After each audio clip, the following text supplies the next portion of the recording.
بسم اللہ الرحمن الرحیم۔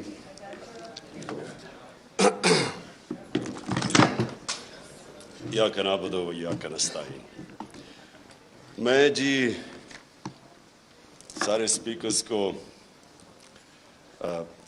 بڑے رسپیکٹفلی آپ سب کو ایڈمائر کرنا چاہتا ہوں۔ میں ایڈمائر اس لیے کرنا چاہتا ہوں کہ میں سمجھتا ہوں کہ آپ جہاد لڑ رہے ہیں۔ جہاد کی ڈیفینیشن کیا ہے؟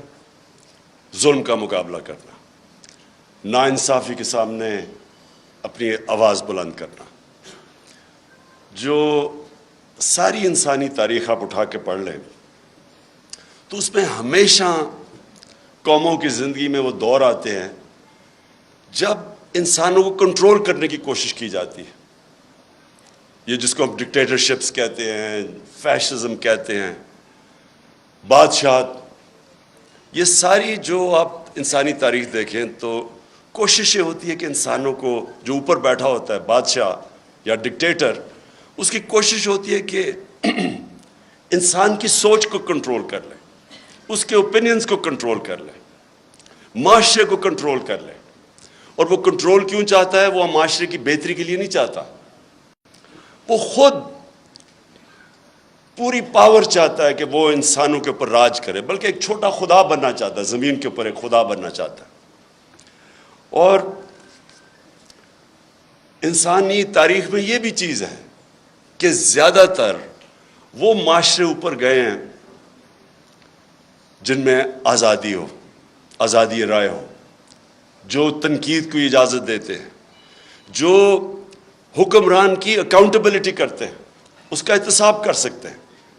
اور یہ اگر آپ اسلام کی تاریخ پہلے دیکھ لیں، میں سب سے پہلے تو ادھر سے شروع کرتا ہوں کہ ریاست مدینہ کے اندر دو انسیڈنسز ہیں۔ ایک کہ حضرت علی رضی اللہ تعالیٰ ایک یہودی شہری سے کیس ہار جاتے ہیں کیونکہ قاضی ان کی گواہی قبول نہیں کرتا۔ سو اس سے دو چیزیں سامنے آتی ہیں۔ ایک تو مائنورٹیز، اقلیت کی کیا پوزیشن تھی اسلام میں؟ برابر کے شہری تھے۔ اور دوسری یہ کہ عام شہری بھی خلیفہ وقت کے سامنے کھڑا ہو سکتا ہے اور کیس جیت سکتا ہے۔ یہ آج بھی دنیا کے اندر آپ اگر کہیں بھی دنیا کے کوئی بھی ملک لے لیں، آج بھی یہ نہیں پاسبل۔ سو وہ ایک آزاد معاشرے کے اندر ایک قوم اٹھی تھی۔ اور میں اس لیے لوگوں کو بار بار، کیونکہ بڑی بدقسمتی ہے میں جب HSN کالج، میرے ماں باپ نے اتنا پیسہ خرچ کیا، میں جب وہاں سے نکلا تو مجھے اپنی تاریخ کا کوئی آئیڈیا نہیں تھا، مجھے اسلام کی تاریخ کا آئیڈیا نہیں تھا۔ وہ آہستہ آہستہ میری زندگی میں اپنے تجربے سے میں پھر اپنی زندگی ہمیشہ ایویلیویٹ کرتا رہتا ہوں، اپنی تنقید کرتا ہوں، اپنے آپ کو کوشش کرتا ہوں کہ اپنی غلطیوں سے سیکھوں۔ تو میں نے جب دو معاشرے، برطانیہ جدھر میں نے 20 سال گرمیاں گزاری اور پاکستان، تو میں دونوں معاشروں کو جب اینالائز کرتا رہتا تھا تو میں خود کئی چیزوں کے اوپر کئی نتیجوں میں پہنچا۔ تو وہ جو دور تھا 622 سے لے کے 632 تک، جب ہمارے نبی صلی اللہ علیہ وسلم مدینہ میں آئے اور پھر دنیا سے گئے، اس کے اندر انہوں نے انسانوں کو آزاد کر دیا۔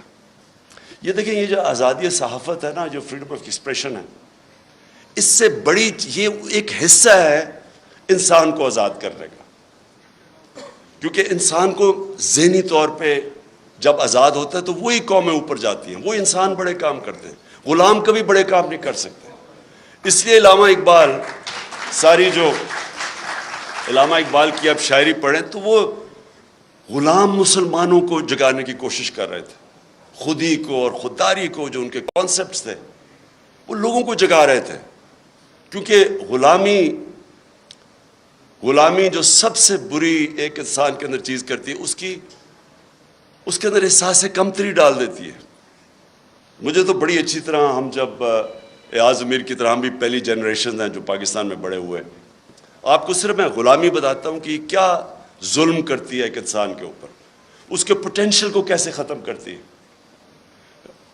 جمخانہ کلب ہوتا تھا، پنجاب کلب، سندھ کلب، آزاد ہوئے ہم 47 میں، 74 تک سندھ کلب کے اندر آپ پاکستانی کپڑے پہن کے نہیں جا سکتے تھے, آپ کو سوٹ پہننا پڑتا تھا 74 تک.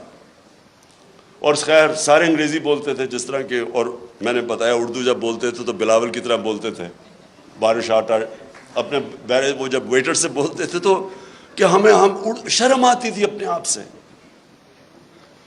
سو یہ غلامی ایک انسان کے ذہن کو ادھر رکھ دیتی ہے کہ وہ اچھا غلام ہی بن سکتا ہے, ہم اچھے سوٹ ہی پہن سکتے ہیں, ہم اچھی انگریزی بول سکتے ہیں.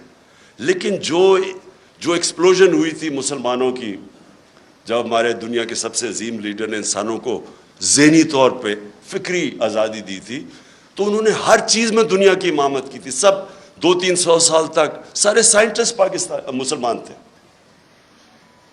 تو وہ جو میری کوشش ہے کہ یہ جو میں حقیقی آزادی کی بات کرتا ہوں, تو میں یہ چاہتا ہوں کہ میری قوم آزاد ہو, اور صرف آزاد قوم اوپر جائے گی. لیکن وہ قوم تب تک آزاد نہیں ہو سکتی جب تک پہلے تو ہم اپنے معاشرے کے اندر یہ جو آزادی رائے اس کو انڈرسٹینڈ کریں. مجھے کہتے ہیں لوگ کہ جی آپ کے دور پہ تھے تو آپ نے پتہ نہیں کوئی سختیاں کی. پہلے تو میں یقین آپ کو دلاتا ہوں, میں نے کبھی مجھے آزاد میڈیا سے خوف نہیں ہوا. نہیں, اس کی وجہ آپ ڈرتے تب ہیں, کیوں ڈکٹیٹرز ڈرتے ہیں, یا کیوں جب بھی کوئی آپ دیکھ لینا مڈل ایسٹ کے اندر جو بادشاہ تھا وہاں کوئی آزادی رائے نہیں ہے. کیوں ہے؟ کیونکہ وہ کنٹرول چاہتے ہیں لوگوں کا. کرپٹ پولیٹیشنز, نواز شریف نے, مجھے ابھی بھی یاد ہے 97-98 میں ہوگا کہ وہ نجم سیٹھی کو اس نے تنقید کی اس کی کرپشن پہ, اس نے اس کو بند کر کے 3 دن مار پڑوائی. اور میں افسوس کرنے گیا تو ابھی یہ عمران ریاض بات کر رہا تھا, وہاں یہ نہیں انہوں نے کہا کہ مجھے بڑی پاکستانیوں سے کال آئی جب نجم سیٹھی کو اس نے مار پڑوائی نواز شریف نے, اس نے کہا مجھے اسٹروپ ٹالبوٹ سے کال آئی ہے, امریکہ سے کال آئی ہے کہ جی بڑا ظلم ہو گیا. کیوں یہ ان کو خطرہ ہوتا ہے؟ کیونکہ انہوں نے کرپشن کی ہوتی ہے. جب کرپشن کی ہوتی ہے تو ان کو کنٹرول کرنا ہوتا ہے, اور یا پھر تم نے قانون توڑنے ہوتے ہیں.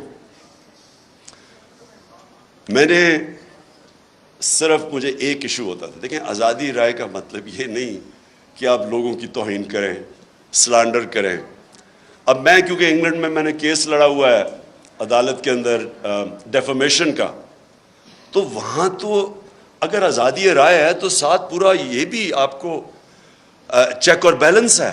آپ ہر کچھ کسی کی پگڑی نہیں اچھال سکتے, تو لوگوں کو موقع ملتا ہے کہ عدالت میں جا کے اپنی عزت بحال کرے یا ڈیفیمیشن کے کیس کرے. بدقسمتی سے میں پرائم منسٹر تھا, میرے اوپر اسی نجم سیٹھی نے کوئی بڑی غلط باتیں رکھی, میں اس کو عدالت میں لے گیا. میرے دور میں تو وہ کیس لگا ہی نہیں. تو پرائم منسٹر کو ہی اگر انصاف نہیں ملتا تو بیچارے عام لوگوں کو کیا ملنا ہے. جب آپ کے پاس آزادی آتی ہے اس کے ساتھ ذمہ داری بھی آتی ہے. میں نے جتنا ٹائم برطانیہ میں گزارا اس کے ساتھ ذمہ داری ہوتی ہے آزادی کے ساتھ. اب میں دوسری چیز پہ آتا ہوں, پاکستان میں کیا ہو رہا ہے. میں نے ابھی ایاز امیر نے بڑی ڈیٹیلز میں اس چیز کے اوپر بات کی. میں اپنی ذرا ایوولوشن بتاتا ہوں کہ ہم جب 90s کے اندر تماشا دیکھ رہے تھے, دونوں پارٹیز آئیں, 2 دفعہ کرپشن میں دونوں کو نکالا گیا, تو تب ہمارے ان دونوں پارٹیز کو دیکھ کے میرے بھی ذہن میں آیا کہ شاید کم کرپشن ہوگے کہ اگر ملٹری اس سے بہتر ہوگی. یہ ہم نے وہاں کی سوچنا شروع کر دیا کہ اس سے بہتر تو ہے. وہ ضیاء کے زمانے میں گروتھ ریٹ بھی زیادہ تھی, اکانومی بھی آگے تھی, لگ رہا تھا. تب وہ اور چیز ہے کہ تنقید نہیں تھی تو اس لیے کئی چیزیں پتہ ہی نہیں چلتی تھی. تو ہم نے بھی یہ سوچنا شروع کیا, کیونکہ انہوں نے جو دونوں دفعہ کرپشن میں گئی, ان کے اوپر پورے دونوں نے ایک دوسرے کے اوپر جو کیسز بنائے کرپشن کے, کوئی سر مال تھا, کوئی ہدایبہ پیپر مل تھی. مجھے یاد ہے فاروق لغاری جب وہ کیئر ٹیکر گورنمنٹ آئی 96 میں, تو انہوں نے مجھے پوری فائلیں دی کہ بے نظیر اور زرداری نے $1.5 ارب ملک سے نکالا. میں اب بات کر رہا ہوں 96 کی, اور نواز شریف نے بھی $1.5 بلین ملک سے باہر نکالا. تو میں تو پالیٹکس میں آئی کرپشن کے خلاف تھا. دیکھیں, اور کرپشن جو ہے نا وہ ایک سمٹمز ہے جس ملک کے اندر قانون کی بالادستی نہ ہو. جدھر رول آف لا نہیں ہوتا ادھر کرپشن ہوتی ہے. رول آف لا بھی میں ایکسپلین کر دوں کہ طاقتور کے لیے جب تک آپ قانون کے نیچے نہیں لے کے آتے وہ رول آف لا نہیں ہے, وہ پھر طاقت کی حکمرانی ہے جو جنگل کا قانون ہے. تو میں نے جب دیکھا کہ یہ دو باری لے کے آئے اور دونوں آ کے نواز شریف نے جتنی دیر میں پرائم منسٹر تھا اتنی اس سے کم ٹائم میں اس نے 17 فیکٹریاں بنا لی, 3 سال کے اندر 17 فیکٹریاں بنا لی اور گورنمنٹ بینکس سے قرضے لیے. اب یہ جو میں فرق کیا تھا, میں نے برطانیہ کا سسٹم دیکھا ہوا تھا, ان کی پارلیمنٹ دیکھی ہوئی تھی, ان کے پولیٹیشنز کے اوپر میں نے جو ان کے اوپر چیکس اور بیلنسز ہیں, جو ان کی اخلاقیات ہے وہ میں نے دیکھی ہوئی تھی. تو ہم چاہتے تھے ہمارا بھی ملک آگے بڑھے. انہوں نے آتے ساتھ ہی دونوں پارٹیز نے مل کے سب لگ گئے پیسہ بنانے کے لیے. تو میں آیا تھا کرپشن کے خلاف, اور آپ جب مشرف کا دور آیا تو مجھے یاد ہے جنرل امجد نے فائلیں دکھائی ان کی چوری کے اوپر, بتایا کہ انہوں نے کتنی کرپشن کی ہوئی ہے. اور ہم نے جنرل مشرف کی شروع میں سپورٹ اس لیے کی کہ ہم سمجھے کہ جنرل مشرف واقعی کرپشن ختم کرنے آیا ہے. وہ بعد میں پتہ چلا کہ وہ کرپشن کے نام پہ ہم سارے اس کی سپورٹ کر, وہ بھی پاور کے لیے آیا تھا, اور انہی لوگوں کو پھر این آر او دے دیا اس نے, جبکہ کسی کی رائٹ نہیں ہے کہ آپ پبلک کا پیسہ چوری ہو وہ معاف کر دے. کرپشن کا مطلب ہوتا ہے پبلک کا پیسہ چوری کا مطلب ہوتا ہے میرا کوئی چوری کرے. کرپشن ہے جو عوام کا پیسہ چوری کرے, تو اس کے پاس تو رائٹ ہی نہیں تھا کہ ان کی چوری معاف کرنا. بہرحال اس کے بعد یہ دو آیا اور انہوں نے جو 10 سال میں کیا. اب جو مجھے چیز سب سے جس پوائنٹ پہ میں آ رہا ہوں, میں ہمیشہ سمجھتا رہا کہ جو ہماری اسٹیبلشمنٹ ہے اس کو زیادہ ملک کی فکر ہوگی اور وہ اس چیز کو ہونے نہیں دیں گے. وہ جب دیکھتے ہیں چوری تو وہ اس کے اوپر ایکٹ کریں گے. کیونکہ مجھے تھرو آؤٹ جب میں یہ سٹرگل کر رہا تھا تو مجھے اسٹیبلشمنٹ کی طرف سے کئی دفعہ مجھے آئی ایس آئی نے مجھے بتاتے تھے ان کی چوری کے, یہ جی فلانے انہوں نے اتنی چوری کی. یہ بھی جو دور تھا ان کا 2008 سے لے کے, تب بھی مجھے وہ مٹیریل جی اسے اتنا چوری کر لیا, وہ چائنا جا کے تو اتنی کک بیکس لے لی. یہ مجھے بتایا کرتے تھے کہ وہ جی اس کا حمزہ یہ سلمان شہباز یہ وہ چائنا پہنچا تو تھا کک بیکس لینے کے لیے کانٹریکٹس کے اوپر. یہ ساری ان سے مجھے انفارمیشن آئی تھی.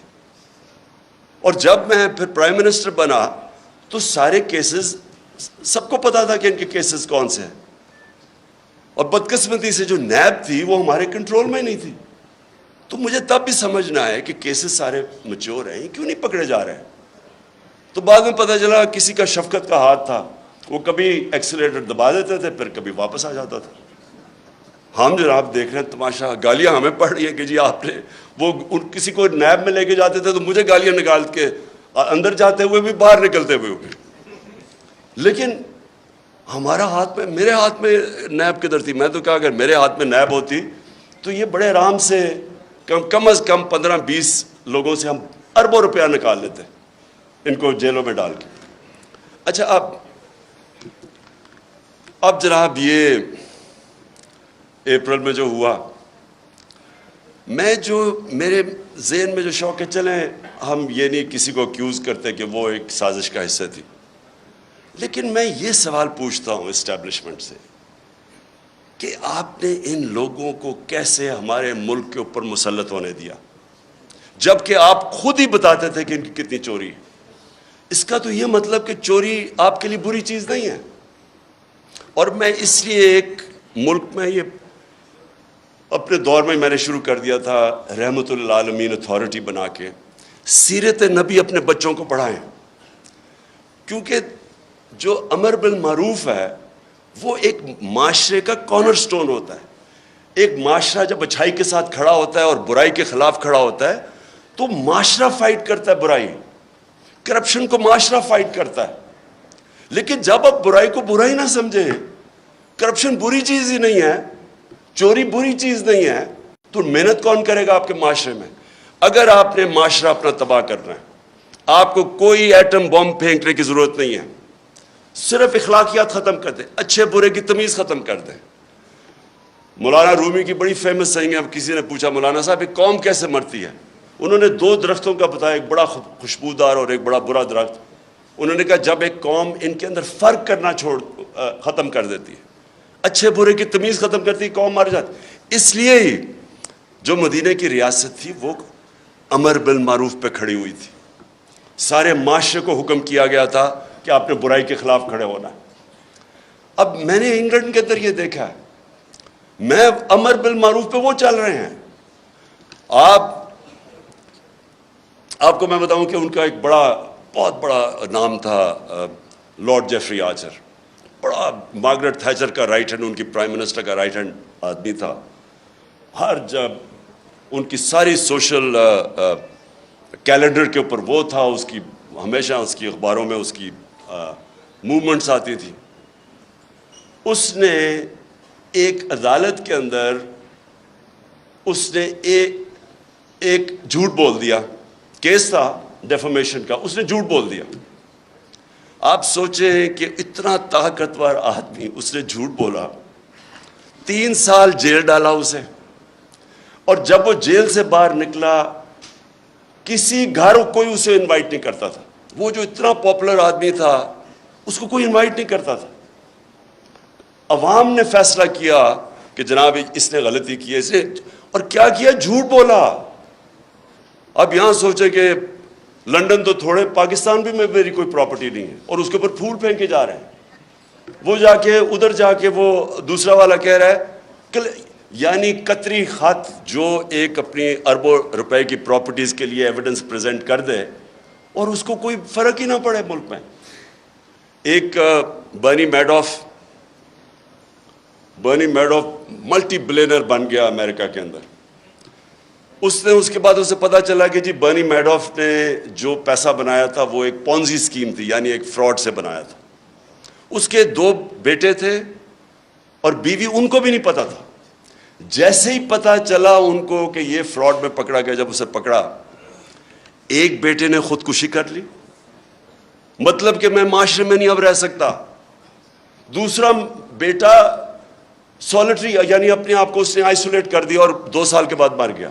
بیوی نے طلاق دے دی، یعنی اس کی اپنی فیملی نے اس کو ڈسون کر دیا. سنگاپور کے اندر 2 لی کوان یو جو سنگاپور کا بڑا اسٹیٹسمن تھا، 2 اس کے وزیروں میں جب کرپشن میں پکڑ گئے خودکشی کر لی. دیکھیں معاشرہ، جب معاشرہ کرائم فائٹ کرتا ہے تب کرائم آپ جیتتے ہیں. اب میں جب تھا جی فلانے نے پیسہ ادھر کر دیا، اس نے ادھر کر دیا، کس کو پکڑیں گے آپ جب تک معاشرے کے اندر آپ یہ اچھے برے کی تمیز نہیں دیں گے. اور ادھر میڈیا کا بہت بڑا ہاتھ ہے.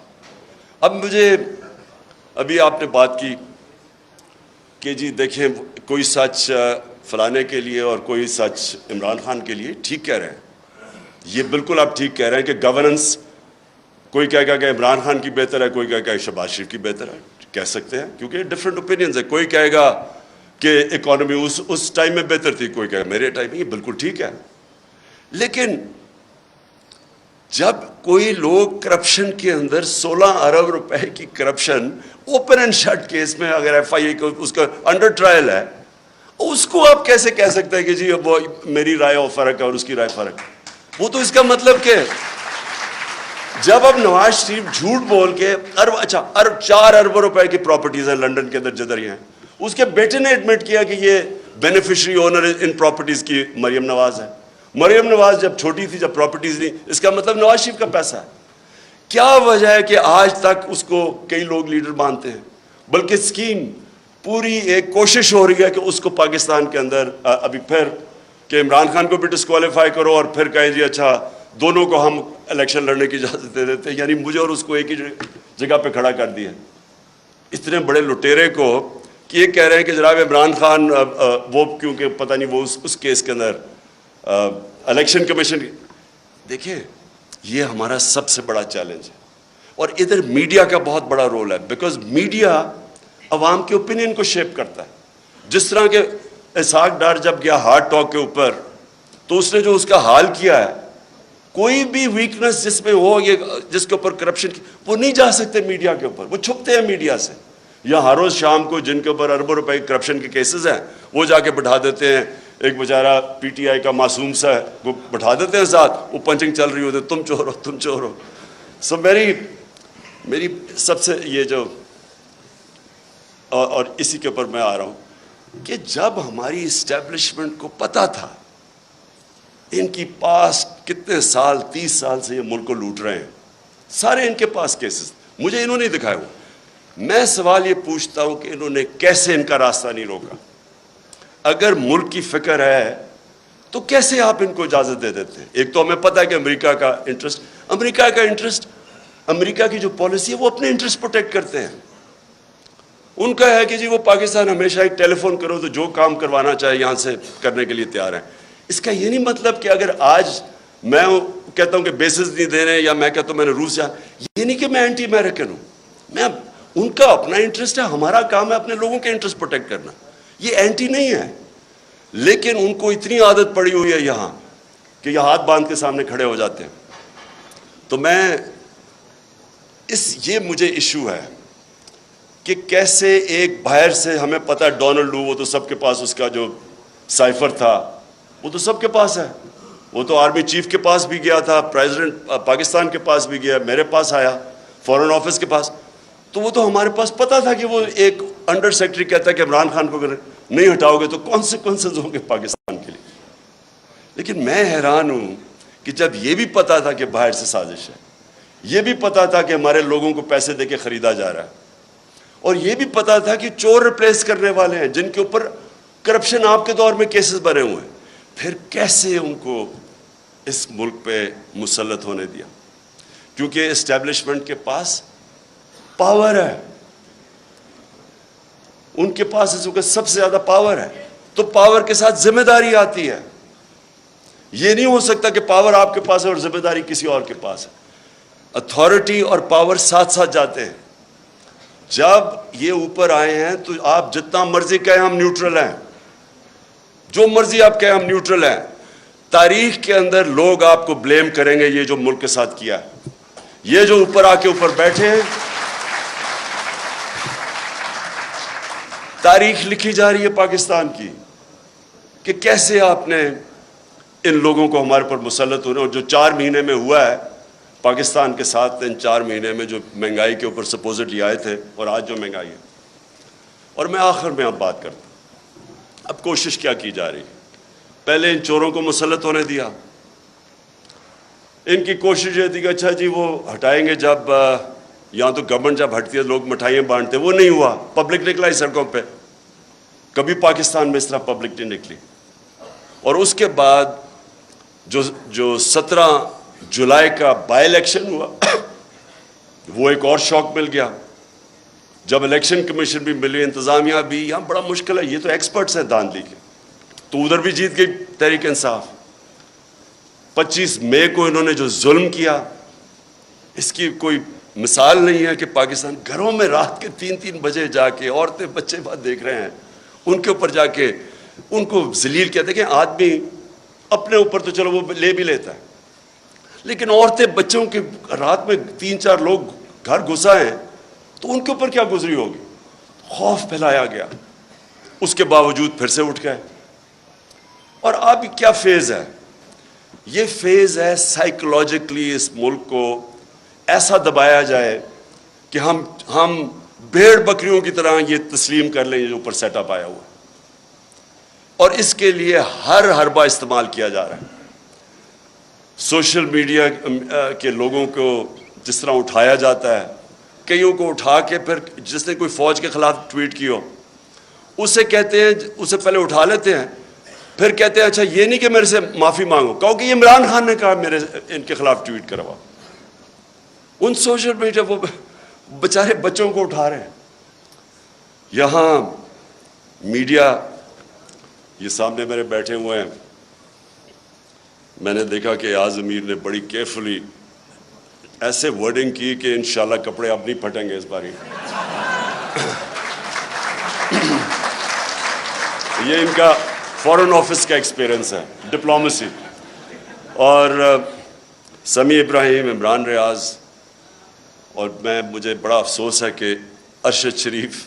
اب ارشد شریف جب سے میں وہ جانتا ہوں وہ ایک اپنی سوچ کا آدمی ہے, بہت ہی پیٹریوٹک, محب وطن پاکستانی ہے. وہ جو سمجھتا ہے کہ وہ ٹھیک لائن پہ ہے اس کو پڑ جاتا ہے, اور اس لیے اس کو لوگ دیکھتے ہیں کیونکہ ان کو پتہ ہے کہ وہ اس کا سٹانس کدھر ہے. اس جیسے آدمی کو دھمکیاں, گھر میں باہر گاڑیاں کھڑی, اس کو باہر جانا پڑا. صابر شاکر باہر چلا گیا, ARY کو بند کر دیا. ARY کا کیا قصور تھا؟ اگر شہباز گل سے اگر ایک جملہ نکل ہی گیا ہے جو کہ اس کو نہیں کہنا چاہیے تھا, جس کو غلط پرسیو کر سکتے ہیں, اس کے اوپر ARY کو کیسے بند کر دیا؟ وہ ARY کو اس جملے کی وجہ سے نہیں بند کیا گیا.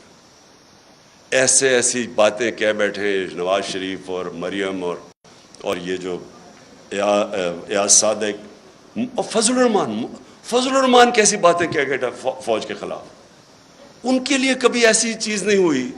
اس بیچارے سے جو کیا ہے, مجھے تو پہلے 2 دن تو ہمیں پتہ ہی نہیں تھا اس کا. جب ہمارا وکیل مل کے آیا مجھے تو تب پتہ چلا اس بیچارے سے کیا کیا. یعنی کتنا بڑا جرم ہوگا کہ ننگا کر کے اس کو ٹارچر کیا انہوں نے.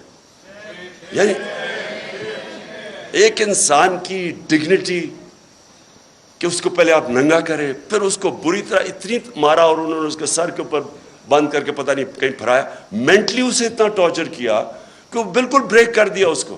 اور اسے کلوا کہہ رہے ہیں کہ جی یہ کہو کہ عمران خان نے یہ سینٹنس کہا تھا تمہیں یہ بولنے کا. اس کے پیچھے اس کو بند کیا ہوا اور اس سے جو بیچارہ جو اسے حال کیا. مجھے تو یعنی میرے خیال میں کہ ہمارا معاشرہ ادھر گر رہا ہے, اللہ کرے کہ اس سے اور نیچے نہ جائے. مجھے تو شرم آتی ہے یہ کر کیا رہے ہیں, اور کر کیا رہے ہیں وہ چوروں کو اوپر مسلط کرنے کے لیے ہمیں ایکسیپٹ کروا رہے ہیں ان کو. سب سے خوفناک چیز یہ ہے, اچھا کوئی بہت بڑا منصوبہ ہو, کوئی پاکستان کی بہتری ہو, چلے جی ہم یہ آپریشن بھی ٹالریٹ کر لیں. یہ چور جو 30 سال سے ملک کو پیسہ چوری کر رہے ہیں, 26 سال میں ان کے اگینسٹ جہاد کر رہا ہوں, ان کو ایکسیپٹ کروانے کے لیے میڈیا کا منہ بند, خوف پھیلا رہے ہیں, لوگوں کو ڈرا رہے ہیں, اور پھر آگے پلاننگ کر رہے ہیں کہ کسی طرح تحریک انصاف ٹوٹ جائے گی. ہمارے لوگوں کو کال کر رہے ہیں, ہمارے MNAs کو کال کر رہے ہیں, ہمارے سینئرز کو اپروچ کر رہے ہیں, خوف پھیلا رہے ہیں ان کے اندر. اور میں اس لیے آج ساری اپنی قوم کے سامنے کہنا چاہتا ہوں کہ دیکھیں یہ واقعی ایک پاکستان کا ڈیفائننگ مومنٹ ہے. میں پھر سے کہوں گا کہ آز امیر اور میں, ہماری وہ جنریشن ہے جو پاکستان کے ساتھ بڑی ہوئی ہے. میں نے کبھی اپنی قوم کے اندر یہ شعور نہیں دیکھا, ایسی بیداری نہیں دیکھی. فیملیز رات کے 12 بجے تک جلسے اٹینڈ کر رہی ہیں. میں جب انہوں نے جب 25 مئی کو یہاں ظلم کیا تو ہم بڑی وہ کنٹینر میں آہستہ آہستہ جب آ رہے تھے, صبح کے 6 بجے 7 بجے سڑکوں کے اوپر لوگ کھڑے ہوئے تھے, اور فیملیز اور بچے لوگوں نے اٹھائے ہوئے. یہ کوئی بھی, میں یہ چیلنج ان کو کرتا ہوں, آپ جو مرضی کر لیں, جتنا مرضی خوف پھیلا لیں, یہ جو اس وقت اس ملک میں بیداری ہے اور یہ جو قوم اٹھ رہی ہے, آپ کچھ بھی نہیں کر سکیں گے. آپ جو مرضی کر لیں, یہ قوم, یہ جو بیداری کا اور شعور کا جن ہے, یہ کبھی بوتل میں آپ واپس نہیں ڈال سکتے. اور جتنا آپ اس کے اوپر آپریشن کریں گے اور جتنا لوگوں کے اوپر ظلم کریں گے, اسے شہباز گل سے پوچھ رہے جی عمران خان کھاتا کیا ہے, پہلے تو اسے کہہ رہے ہیں کہ عمران خان کے خلاف سٹیٹمنٹ دو, پھر کہتے کھاتا کیا ہے. میں آپ سب کو بتانا چاہتا ہوں کہ یہ ایسے نہیں وہ پوچھ رہے کھاتا کیا ہے کہ ان کو میری ڈائٹ کی اتنی فکر نہیں ہے. 4 شہباز شریف کے جو گواہ تھے FIA کے 16 ارب کے کرپشن کیس کے اندر, 4 گواہ 2 مہینے کے اندر ہارٹ اٹیک سے مرے ہیں. ان کو کھانے کا ہی پتا تھا کہ وہ کھاتے کیا ہیں. اس کا جو انویسٹیگیٹر تھا ڈاکٹر رضوان FIA کا, وہ ہارٹ اٹیک سے مرا. جو دوسرا انویسٹیگیٹر تھا اس کو ہارٹ اٹیک ہوا لیکن بچ گیا. اور یہ کھاتے کیا ہیں پتا ہوتا ہے تو یہ پھر ان کو آگے پھر کیسے ان کو ٹھکانے لگاتے ہیں. تو میں یہ آخر میں اپنے نیوٹرلز کو پیغام دینا چاہتا ہوں. کیا آپ کو فکر ہے اس قوم کی؟ بالکل ایاز امیر نے ٹھیک بات کی. آپ کو پتہ ہے ملک کدھر جا رہا ہے؟ کیا کسی ملک کی جو معیشت کا اس وقت حال ہے، کیا جب تک پولیٹیکل سٹیبلٹی نہیں آتی معیشت ریکور کر سکتی ہے؟ معیشت کیسے آپ کی ٹھیک ہوگی جب ایک ملک میں کسی کو واقعی نہیں پتا، مجھے نہیں پتا، کسی کو نہیں پتا کہ 1 مہینے 2 مہینے 3 مہینے میں کیا ہوگا. میں نے اگر آج معیشت اس طرح اوپر جاتی ہے، دولت میں اضافہ تب ہوتا ہے جب ملک میں انویسٹمنٹ ہوتی ہے، نوکریاں ملتی ہیں، ویلتھ کریشن ہوتی ہے. تو جو بھی انویسٹمنٹ کرتا ہے وہ پہلے دیکھتا ہے کہ آج اگر میں پیسہ انویسٹ کروں گا تو 3-6 مہینے 1 سال کے بعد اس کو سرٹنٹی چاہیے ہوتی ہے، اس کو سٹیبلٹی چاہیے ہوتی ہے اگر پیسہ اس نے انویسٹ کر رہا ہے. آج کون انویسٹ کرے گا؟ اور یہ اگر یہی آپ کا خیال ہے کہ بہت بڑی اچیومنٹ ہو گئی کہ جی وہ ابھی سعودی عربیہ سے پیسہ آ جائے گا اور ادھر سے آ جائے گا پیسہ UAE سے یا چائنا نے، اس سے تو یہ تو کینسر کا علاج ڈسپلن سے کر رہے ہیں آپ. اگر ویلتھ کریشن ہی نہیں ہو رہی اور آپ قرضے لیتے جا رہے ہیں تو قرضے تو واپس کرنے ہیں آپ نے، تو ڈیٹ سروسنگ تو بڑھتی جا رہی ہے. ہم جب پہلا سال تھا تو جتنا ہم نے ٹیکس اکٹھا کیا آدھا ٹیکس چلا گیا ڈیٹ سروس، قرضوں پہ سود دینے پہ، تو سارے ملک کے لیے آدھا ٹیکس رہ گیا. سو اس لیے یہ کوئی حل ہے کہ آپ سمجھیں کہ تھوڑے قرضے آگے تو چلو تھوڑا اور ملک آگے چل جائے گا؟ حل اس کا یہ ہے پولیٹیکل سٹیبلٹی میں، اور پولیٹیکل سٹیبلٹی صرف آئے گی فری اینڈ فیئر الیکشن سے. اس کے علاوہ صاف اور شفاف، میں آج چیلنج کرتا ہوں، صاف اور شفاف الیکشن کے علاوہ مجھے کوئی بتا دے کہ پاکستان میں سٹیبلٹی کیسے آئے گی. اور پولیٹیکل سٹیبلٹی نہیں آئے گی، اکنامک سٹیبلٹی نہیں آئے گی، اور اکنامک سٹیبلٹی نہیں آئے گی تو یہ ملک تو نیچے جا رہا ہے، قرضے چڑھتے جا رہے ہیں، حل تو کسی کے پاس ہے ہی نہیں. اس لیے میں اپنے نیوٹرل سے آخر میں یہ کہتا ہوں کہ ابھی بھی وقت ہے، ابھی بھی ٹائم ہے، اپنی پالیسیز ریویو کریں. بند کمروں میں کئی دفعہ فیصلے ہوتے ہیں، وہ فیصلے اچھے نہیں ہوتے. آپ کو ریویو کرنے چاہیے اور سوچنا چاہیے کہ ہم نے، یہ ملک 22 کروڑ کے لوگ ہیں، ینگ پاپولیشن ہے، 60% آبادی ہماری 30 سال کی عمر سے کم ہے، ان کو نوکریاں چاہیے. اور اگر اس وقت صحیح فیصلے نہیں ہوں گے اور یہ کمپاؤنڈ فیلئر کیا جائے گا کہ انہی لوگوں کے اوپر کوشش کریں گے کہ سختی کر کے آپریشن کر کے کہیں ہم ان چوروں کو ایکسیپٹ کر جائیں. میں اپنی طرف سے تو کہنا چاہتا ہوں ان کے نیچے، میں اگر مجھے کوئی کہنا کہ ان کے نیچے میں نے اب اپنی زندگی گزارنی ہے، میں سمجھوں گا کہ مجھے موت اس سے زیادہ بہتر ہے بجائے ان چوروں کے نیچے میں اپنی زندگی گزاروں. شکریہ.